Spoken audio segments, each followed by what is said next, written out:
Welcome everybody! I'm going to teach you guys how to win and take over games on Syndra. In this game, we're going to be facing up against Kassadin. He counterpicked it into me. That was his first and his last mistake, because we already know that we're going to be dropping the LP in our bag. So, whenever playing Syndra versus Kassadin, the good thing is that pre-level 6, you're just going to get control. The bad thing is that post-level 6, you might just get yourself into awkward positions in the side lane, or different positions in the game that are just not really ideal. Now, what we're going to do is we're going to leverage these first 6 levels, and we're really going to try to get priority, keep this guy at a distance, and then we're going to look to try to take that control and priority into different parts of the map. The way we're going to play the waves as Syndra versus Kassadin is we're going to do a 2-wave crash into a 2-wave crash. We might potentially hold a freezer wave afterwards. Maybe, but we're going to keep our options open. We're going to start with just doing 2-wave crashes to really punish Kassadin. Now, a good start is that he's completely AFK already. So that means that he's practically already dead.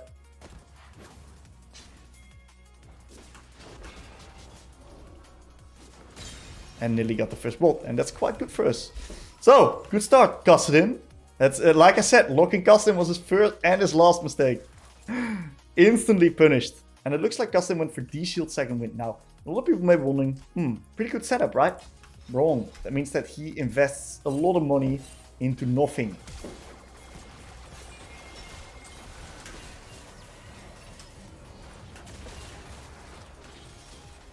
Just gotta make sure to not get nuked here. Not the end of the world. Yeah, so I think that there were pings from Nidalee on the way, and the boys thought that she would be coming. Now, we're gonna look to harass the Kassadin a little bit. We gotta focus up again. Gonna harass him a little bit here. Looks like he's gonna try to harass me a bit as well.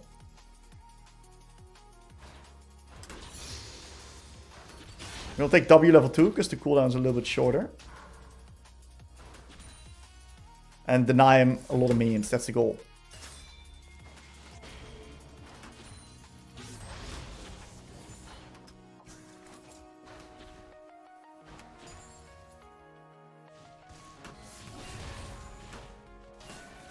Getting up our passive stacks here. Hit him onto the creeps. Nice. Decent amount of damage.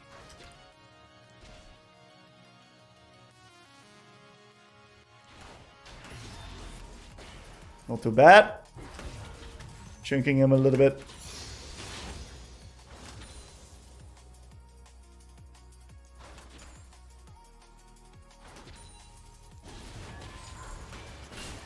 Good chunk again. Hitting him under the tower.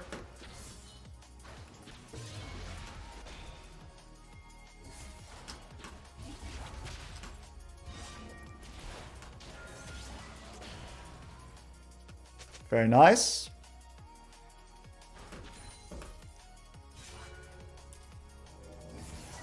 We fake ward there.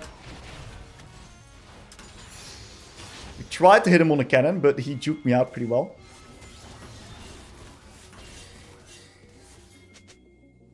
I'm gonna be leaning quite heavy into top side here.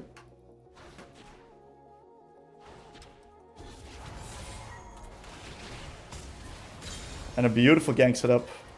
I think there was like the enemy support or like jungle showed up there. Yeah, it was the sub. Beautiful. If she holds, it doesn't really matter. I'm just gonna take the reset. Now what we're gonna do is we're gonna buy this and double this and a control ward. Why? I'm gonna be very confident I can still beat Kassadin in the 1v1. So control ward is gonna make it quite easy for me to now just keep up the pressure without being vulnerable, basically. I'm gonna keep hitting him here. Nice little QE onto the last hit. Deny him some more creeps. Hit him a bit more. A little bit rushed on that Q there. I could have done an extra passive stack, that's my bad. You can see that he doesn't really deal any damage. Another passive stack, really nice.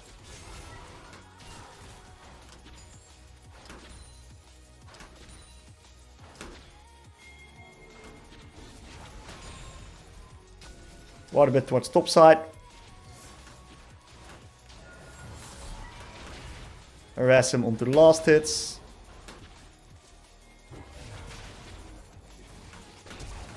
Ah! What?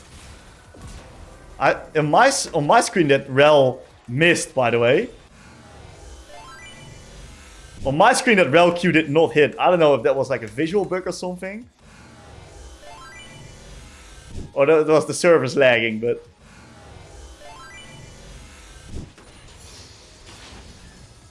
Yana can't really hold because I'm level 6, right? So I deal a lot of damage. We did spot Xin at Raptors. Now, I want to push like one more wave and then take the reset on Lost Chapter. This also is buying my jungler enough time to have his invade finished.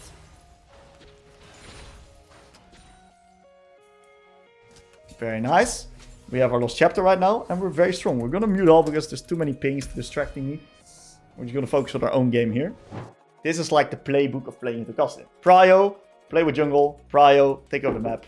Start stacking these neutral objectives, etc. Now. Nice little passive stack. Just gonna let this wave crash. I don't really care. He's not contesting my... For some reason that me and aggro. He's not contesting my control ward, so I don't really care if he gets a little bit of one wave of prio in this case. If he dives bot, it's fine. Nidalee is there to cover.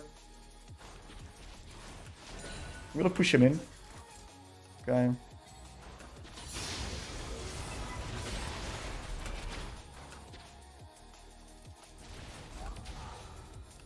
Do a bit of chunk.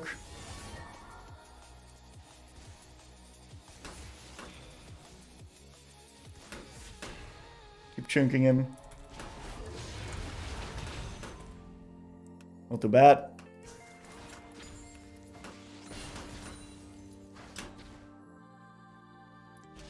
You see that he doesn't really have enough trading power just yet to beat me. That was a good movement by him.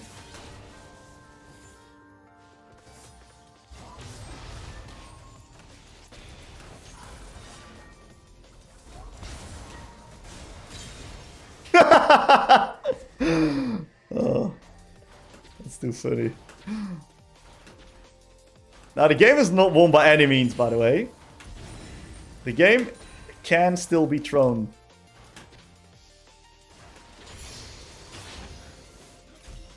So I'm gonna take a reset just before the grubbies.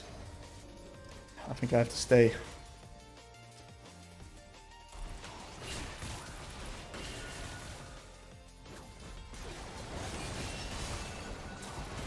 Kite this out.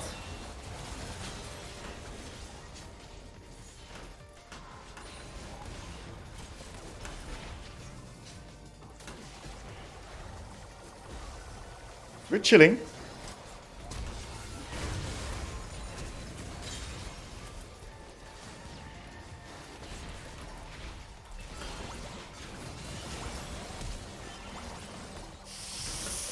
And we're dancing really well around them. It's working out. And the reason why I knew we were going to win the skirmish is because our early skirmishing is just so much stronger. We got Jhin, we got me, we got Nidalee. We're just way stronger at these type of fights. So I'm happy taking them. Now that's fucking bad. What's going on there? How did we die there? Oh no.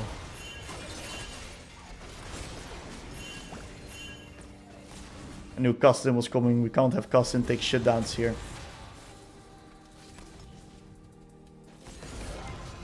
I don't think Kassadin wins that. No. Change CC. All these poor Kassadin players, man.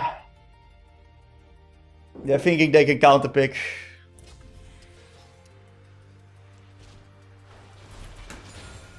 Okay, snoop the wave.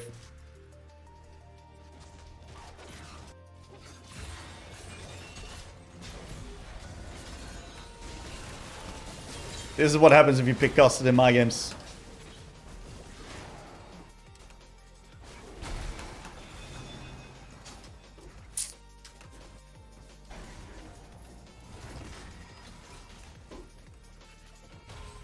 I don't need to move both. If I don't TP, I'm too late and I lose too much of the wave. It's not worth it. I kinda enforce the port.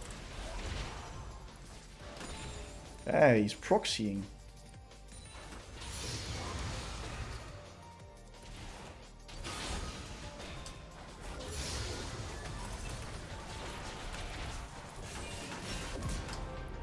Alright.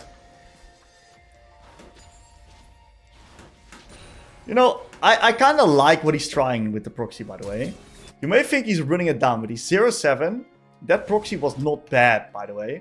If he can pull it off. If he can pull it off, what happens is he gets a big wave of tempo.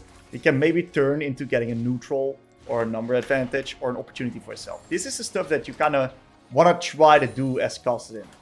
So, normally you don't really want to get yourself killed, but since he's already like having a bit of a roughie, I don't blame him. Oh, my QEs was dog shit. Sorry, Val. That was a really bad QE.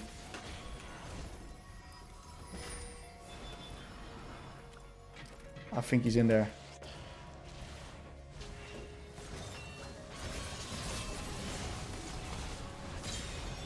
Okay. We held the E there, that's good. A lot more poise and patience on the E. This is your classic solo queue game. But once again, guys, the game isn't over.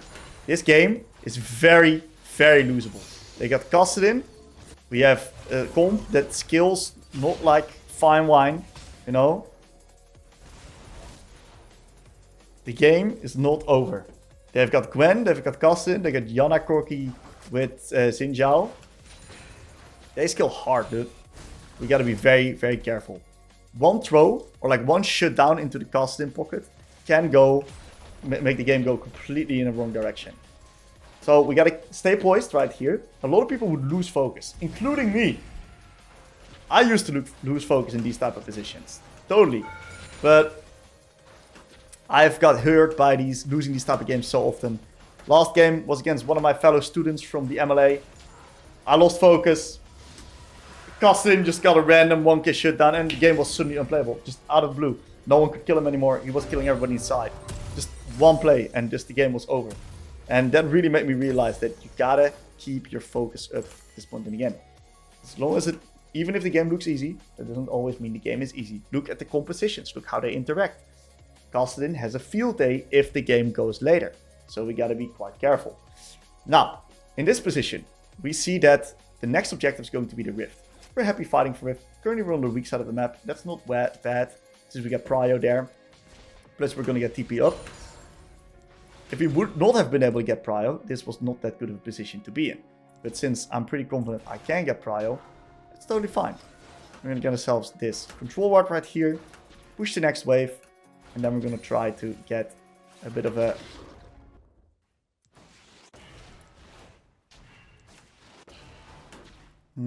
deep vision.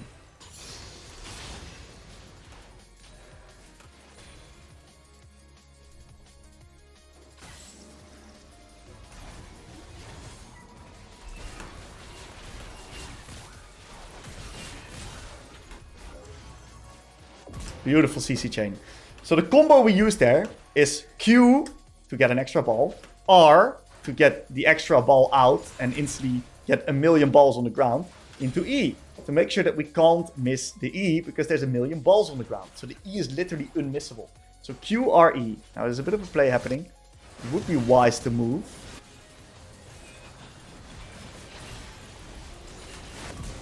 Nice little E there in the fog of war. He didn't see me. So if you're not in vision, it's really easy to land your E without the enemies being able to respond to it.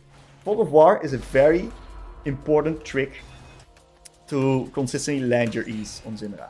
Is there just a minion stuck? I guess he's just stuck.